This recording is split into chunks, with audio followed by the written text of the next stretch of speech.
Olá,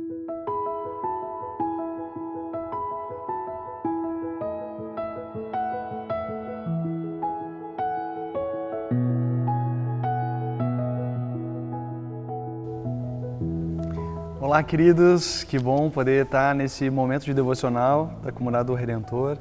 E eu agradeço a você que tem acompanhado a gente em diferentes lugares do Brasil. Pessoas têm dito o quão têm sido abençoados por esses devocionais. Sejam bem-vindos a esse encontro para começar bem o dia. E eu quero compartilhar com você uma palavra que se encontra em 1 Pedro, capítulo 2, e Pedro enfatiza o papel da igreja. Pedro enfatiza a razão de ser da igreja. Por que é importante dizer isso? Porque Pedro está falando para um momento que a igreja está sendo perseguida.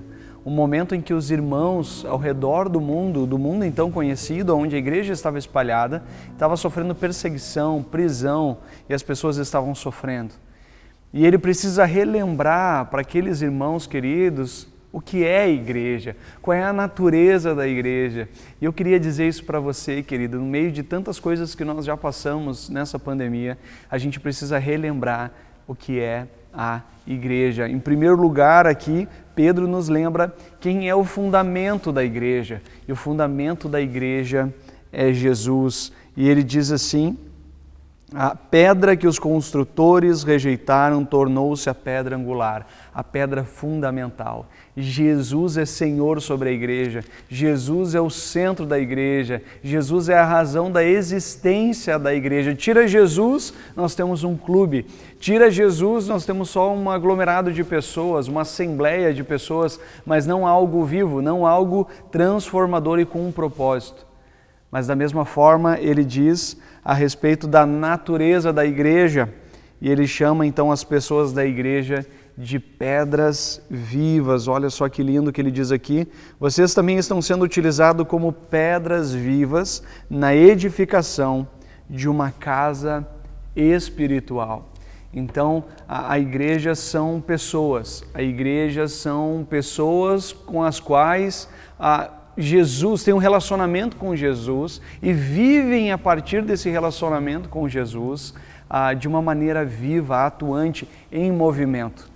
A igreja não é um prédio, a igreja não é uma construção, a igreja são pessoas em movimento, em missão no mundo. E essa é a lembrança de Pedro a respeito da missão. E ele diz: vocês são um povo exclusivo de Deus para anunciar as grandezas daquele que os chamou das trevas para a sua maravilhosa luz. Deus nos chamou das trevas, um lugar de escuridão, num lugar onde não havia clareza, onde a verdade era obscura, para um lugar de luz.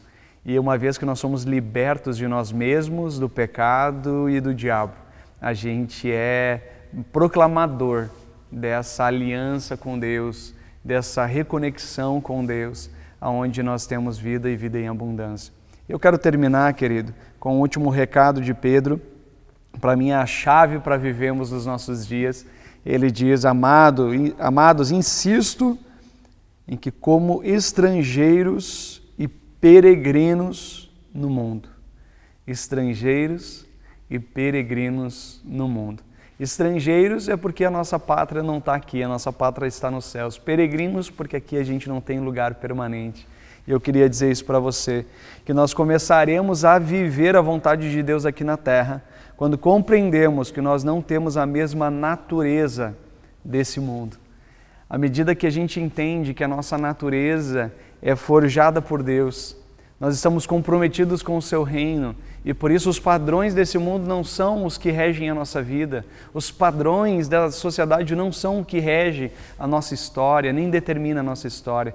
Nós somos direcionados por um outro Deus, um Deus soberano, poderoso, um Deus que não muda, um Deus que é fiel, um Deus que nos sustenta com amor e graça. Por isso, querido, no meio de confusões, entenda que a igreja continua tendo um fundamento e um Senhor, que é Jesus. A igreja são as pessoas que creem no Senhor Jesus, com um propósito, anunciar essa boa notícia do amor de Deus. Mas lembre que a gente vai vivenciar o reino de Deus aqui na terra, à medida que nós percebemos que nós não temos lugar permanente aqui. A nossa natureza não é dessa terra, mas ela vem do céu e nós devemos manifestar o céu aqui na terra. Que Deus abençoe e fortaleça você, a sua fé, entendendo o que é igreja e vivendo como igreja nos nossos dias. Deus abençoe.